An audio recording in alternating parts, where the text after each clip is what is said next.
Hi friends, good afternoon అండి. అందరూ బాగున్నారా? వెల్కమ్ టు మై ఛానల్ అండి. మనం ఎగ్ కర్రీ చేస్తున్నామండి. మా పాప తను ఎగ్ కోసం ఏడుస్తుంది కర్రీ కాకముందుకే.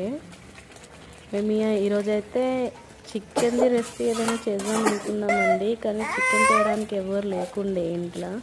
సర్లే ఇది కూడా చికెన్ది ఎగ్గే కదా అని చెప్పేసి ఎగ్ మసాలా కర్రీ చేసేసామండి. ఫైనల్లీ చాలా బాగా వచ్చిందండి ఎగ్ మసాలా కర్రీ అయితే. చూడండి, బాగా ఉడికిపోయిందండి. ఫైనల్లీ ప్లేట్లో అయితే రైస్ వేస్తున్నారు మమ్మీ. రైస్ వేసేసారు, ఎగ్ కర్రీ కూడా వేసేసుకున్నారు. కొంచెం కాలుతుందండి, అది వేడిగా ఉంది కదా, ఉడుకుతుంటేనే వేసేసారు. టేస్ట్ అయితే చాలా బాగా వచ్చిందండి ఎగ్ కర్రీ. కాలుతుందండి చేతి, అందుకే మమ్మీ అట్లా మెల్లగా తింటున్నారు. ఓకేనా ఫ్రెండ్స్, బాయ్ అండి.